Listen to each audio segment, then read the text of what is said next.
தேசிய முற்போக்கு திராவிட கழகத்தின் 26வது கொடி நாள்.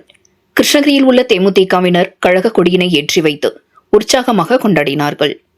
தேசிய முற்போக்கு திராவிட கழகத்தின் 26வது கொடி நாளினை தமிழகம் முழுவதும் உள்ள தேமுதிகவினர் உற்சாகமாக கொண்டாடி வருகின்றனர்.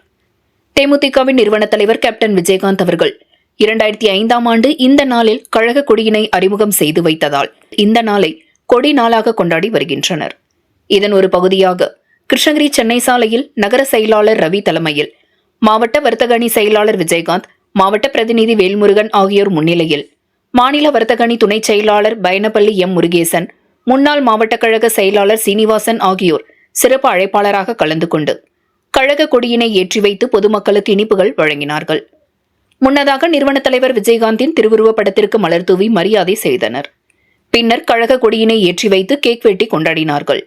கொடியேற்றும் நிகழ்ச்சியின் நிறைவாக வருகின்ற 2026 தமிழக சட்டமன்ற தேர்தலில் அயராது உழைத்து வெற்றிக்காக பாடுபடுவோம் என உறுதிமொழி எடுத்துக்கொண்டனர்.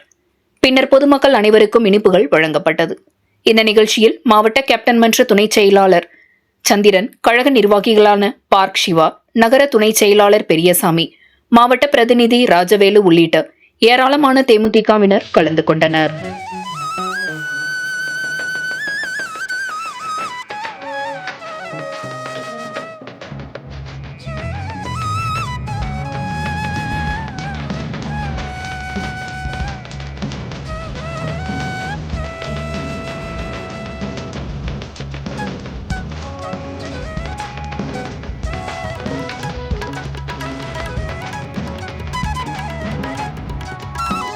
உங்கள் பகுதி செய்திகளை உடனுக்குடன் தெரிந்து கொள்ள கிறிஸ் டிவி தமிழ் சேனலை சப்ஸ்கிரைப் செய்யுங்க, லைக் பண்ணுங்க, ஷேர் பண்ணுங்க.